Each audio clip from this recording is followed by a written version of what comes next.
So let's keep going with the Chapter 17 practice problems. Number 5 is just a definition that on insulators, charges don't move. Again, this is the best answer. Really, it's that they don't move freely. That would be a better answer. On the conductors, the charges move freely, but on the insulators, they don't. Number 6. So this is another one where you have to be able to change a variable and figure out what happens to another variable. So the distance between 2 point charges is tripled. The mutual force between them will be changed by what factor? So whenever you have this type of problem, you need to figure out which equation am I using. This is really just a plug and chug kind of equation. It's more of a math problem. The physics part just comes in with figuring out which equation it's talking about. Well, if we're talking about the force between two charges, then it's Coulomb's law. F is kqq over r squared. So in this problem, it's saying that the distance is tripled. That means the new r, let's call it r2, is triple, is 3 times the previous one. So before, your charges used to be this far apart, and now they're this far apart. They're 3 times the distance. So you should always just visualize it like this so you can tell, okay, if they're further apart, then the force is going to be weaker. The further apart, the less force, the less they're going to repel each other or attract each other. So you can already cross out these two. And then the easiest way to do this type of problem is to use the equation again, but go ahead and plug in your new value for r, because that's what changed. Now, r is not what's always going to change. Sometimes we might change q. This problem would change r. So now it became 3r squared. This is r2. Instead of r, it's r2, because we're calculating force 2 with the new r. And this shows you that you really need to square everything. You get kqq over 9r squared. And you can rewrite this as 1 over 9 times kqq over r squared. So this shows you that the new force is 1/9 times kqq over r squared. It used to be kqq over r squared. So it's smaller by a factor of 1 over 9. Let's do number 7. In a thundercloud, there may be an electric charge of 4 coulombs near the top of the cloud and negative 40 coulombs near the bottom of the cloud. And this is what actually happens before you have lightning, is that your charges separate in your cloud.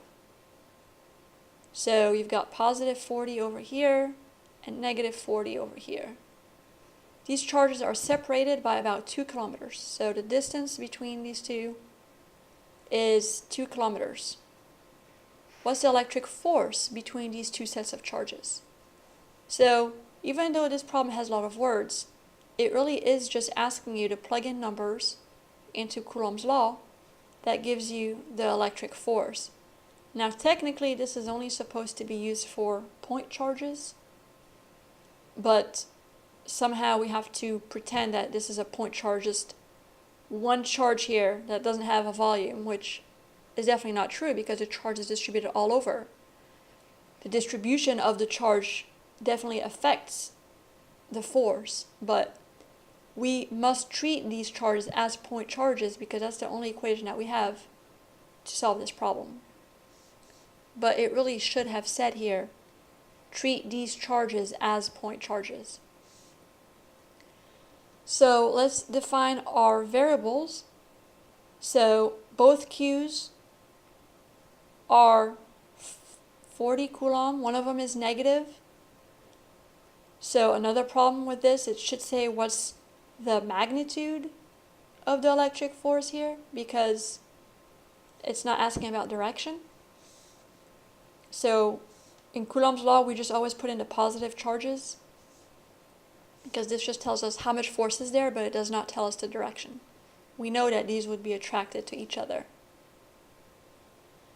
And the R, you have 2 kilometers, but that ends up being 2,000 meters. Kilo means 10 to the third, so convert to meters. Use your K, Coulomb's constant, 8.99 times 10 to the 9. I don't have the units memorized, but this is really just a plug and chug. Plug in these numbers and you will get this answer. Let's do one more.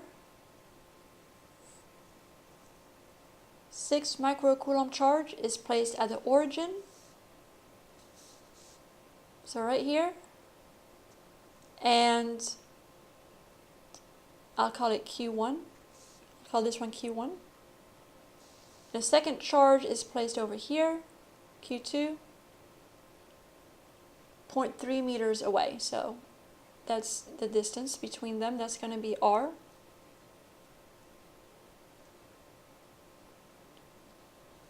If the resulting force on the second charge is 6.4 newtons in the positive x direction, so the force on this charge due to this one is this way.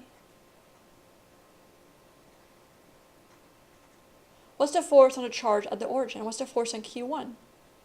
Well, this is a Newton's third law problem. The force between two charges is the same on each charge, just in the opposite direction. This charge, Q1, is pushing Q2 to the right. That means Q2 must be pushing Q1 to the left. The force must be the exact same, 6.4 newtons. But it's going to be in the negative x direction because it's going to the left. So it doesn't matter that we don't know what the two charges are, because if we did, we could use KQQ. So we could actually find Q2, because we could use this equation to find Q2 because we're given a force. But we don't even need to, because this is the force between the two charges, and it's going to be the same on both charges.